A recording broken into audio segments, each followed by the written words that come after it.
Hello and welcome to Monday Motivation.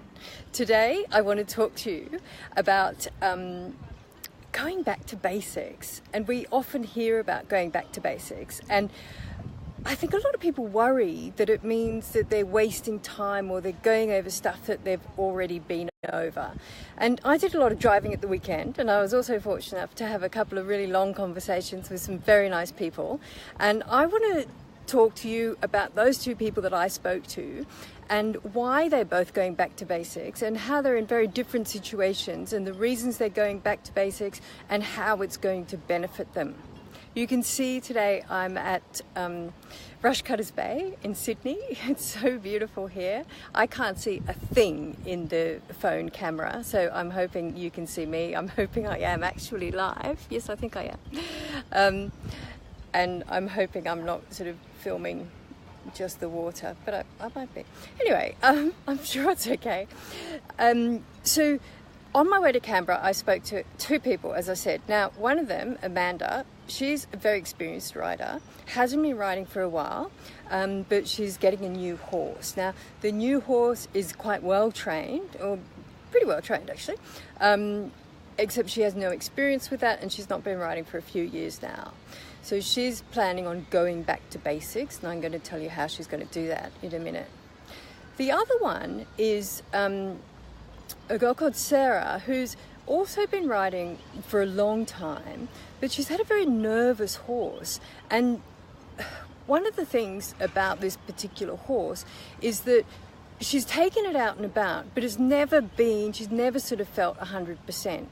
But when I first met her many years ago, she was really too nervous to canter the horse at all and wouldn't take it anywhere.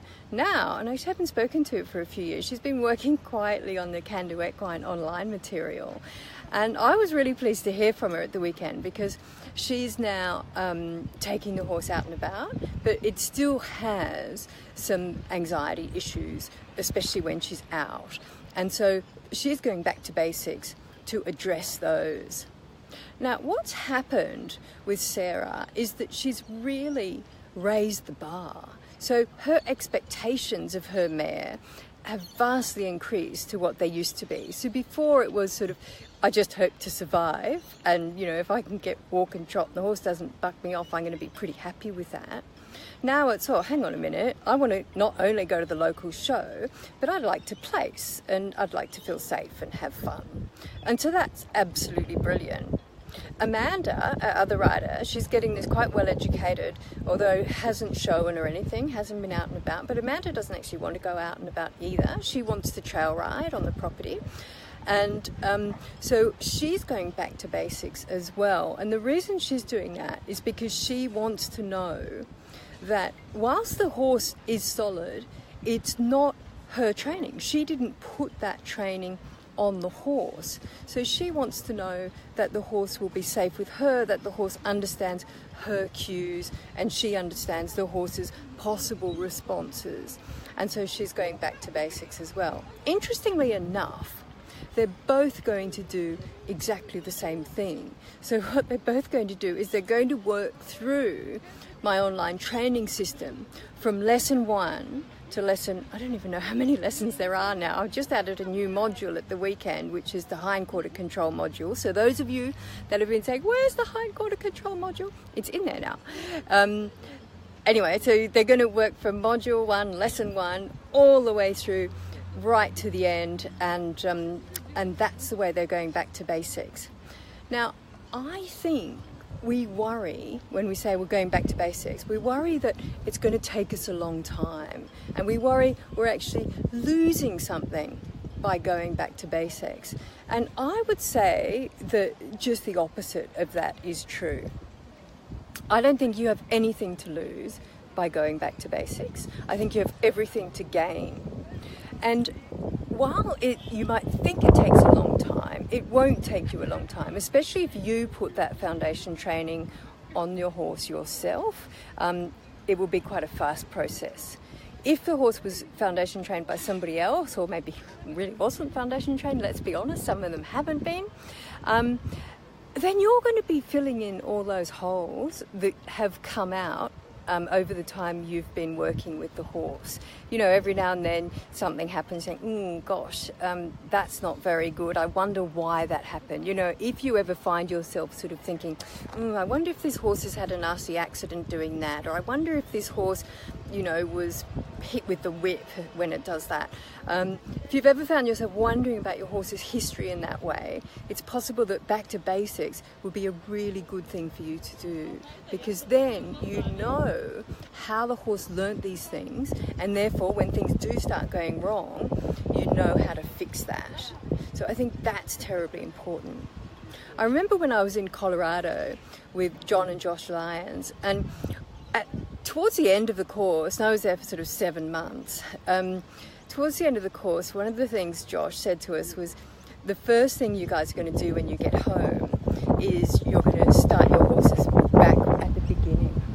And I thought, oh, there's no way I'm going to do that. You know, both my horses, the one I broke in and the polo pony that I took along with me, had flying lead changes, they had canter half pass. I mean, I thought, oh, no way, there's no way I'm going back to basics. These guys are great, you know, I love the way they're going.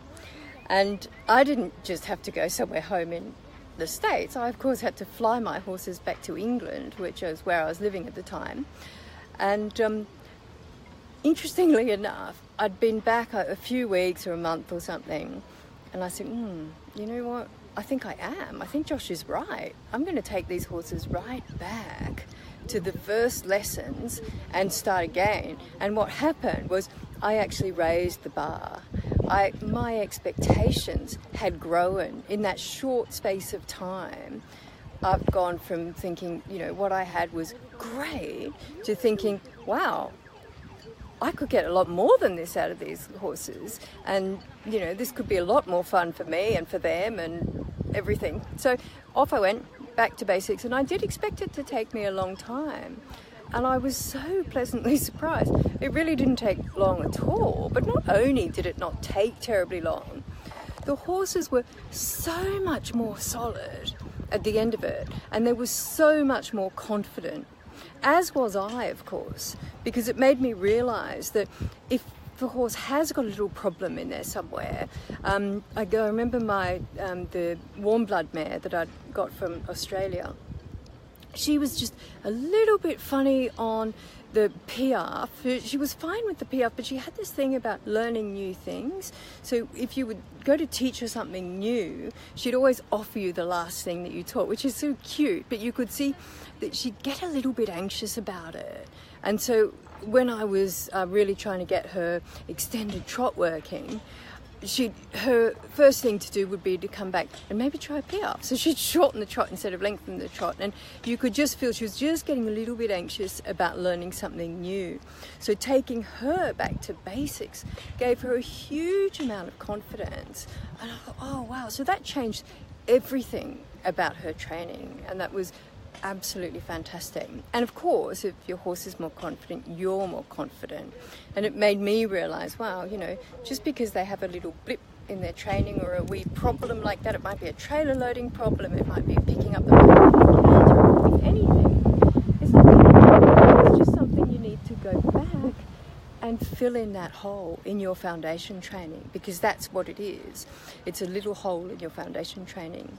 And that will also repair all sorts of other things that you didn't even realise were a problem. But your whole performance, and even if your performance entails riding around the paddocks on a trail ride, your whole performance will improve by taking the time to go back to basics. Because when your expectations improve like that, or increase like that, when you raise the bar and raise your expectations, your training and your horse come along with that.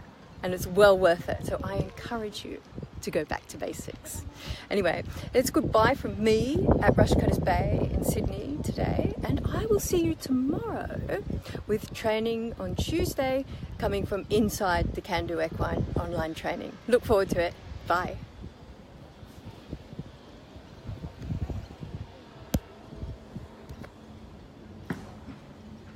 We're going, cannot see a thing.